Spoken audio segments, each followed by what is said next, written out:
Well, guys, welcome to the platform. Once again, it's great to be back on your screen. It's Aryna Sabalenka wins Madrid Open, defeating Coco Gauff in the finals 6-3, 7-6 after tiebreak there in the second set, the straight set victory there. Clay courts, which, if you haven't subscribed to the channel, make sure you subscribe to the channel, please, to boost the algorithm of the channel in the discussion for that matter. Yeah, this is a domain normally for Iga Swiatek, the clay court specialist, and who seemed to have been dethroned in the semi-finals by Coco Gauff, giving a thrashing 6-1, 6-1 in the first set, and then photocopied in the second set, the same scoreline, 6-1, 6-1. Apparently, how shocking Iga Swiatek is falling. We know Iga Swiatek on the grass, on the other hard courts and other courts, it's okay for her to lose. But it's used to be a taboo. It used to be forbidden for her to lose on the clay court. But it's now happening, right? It's now happening. Coco Gauff gave a 6-1, 6-1 thrashing. Are we going to see a new champion on the clay court at Roland Garros?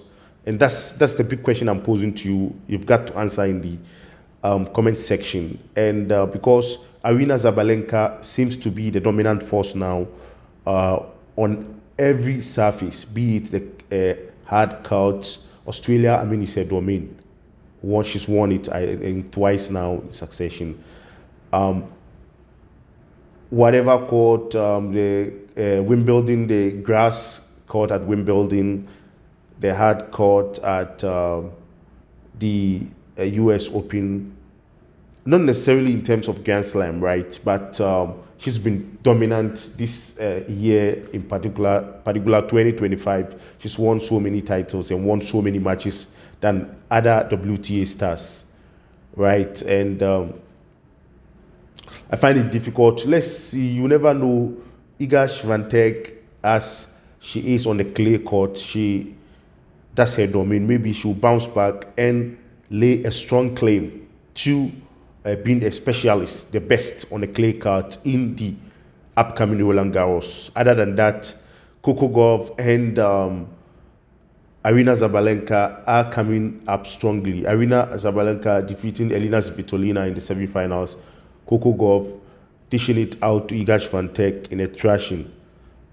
Yeah, 6-1, 6-1. I must say, quite an impressive performance. I mean, I don't remember the last time Iga Swiatek was thrashed on a clay court, just as Coco Gauff dished out to her.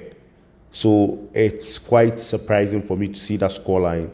When I heard it, most of these tournaments, as a result of a busy schedule, sometimes I watch the matches later instead of live, depending on one thing or the other. Yeah, and this. If you look at most of the games, it went on a straight set. The semi-finals, Sabalenka and Svitolina, a straight set. Coco Gauff and Iga Swiatek, straight set. In the finals, also straight set victory for Aryna Sabalenka, consolidating herself on the #1 position for the WTA. In the WTA arena, she seems to be consistent. I mean, earlier on, when you look at the last 5-6 years prior to Aryna Sabalenka winning her first Grand Slam title, it was always difficult for her to battle it through, and she was battling with inconsistencies, and at a crucial and important point of the Grand Slam, in the semi-final, she falls short. Remember her losing against Leila Fernandez, right, at the US Open 2021, prior to Emma Raducanu winning it. And when she smashed her bat, that was prior to her winning her first Grand Slam title. title. Ever since she won her first Grand Slam title, she's been winning and being consistent on the tours, and quite an impressive performance for her.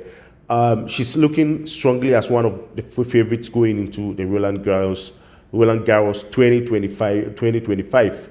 Although I still won't write Iga Swiatek, as someone says, ever since she had issues with the doping scandal, right? She's finding it difficult to perform, let alone win a trophy for herself and her team. Yeah, so I think she will have to figure out how to become dominant once again. She may not necessarily become dominant, but at least this is the upcoming tourney in Roland Garros is going to be her domain. If she doesn't win that, it's going to be difficult for her to win at Wimbledon and then the US Open, right? And so this is going to be a domain. Let's see if she'll bounce back. Coco Gauff is lacking. I won't write Coco Gauff. I see Sabalenka, Gauff, and then Swiatek as the three favorites. Although some inconsistencies on the part of Elena Rybakina of lately, but I don't know, when Rybakina is sometimes you find it difficult with her. She becomes so less dominant. I don't know if she's becoming so disinterested in tennis. From her mood, sometimes not good. I don't like her mood sometimes on the court. Yeah, although I like how she handles herself. She's not that too public. She's not the media type of a person, right? But I find it difficult also to predict my Emma Raducanu if she can come in and bounce back strong. Although she's been playing good tennis of late, but I find it difficult to see her even reaching the semi-finals. And you never know anyway in the upcoming Roland Garros. Let's see what happens as we plan and prepare. I think 1 or 2 WTA tours to come up prior to the 25th of May this month. Roland Garros is going to start. We keep on waiting and see what happens. Make sure you subscribe and comment to make the engagement entertaining and enhancing. Cheers. Love you guys. Bye-bye.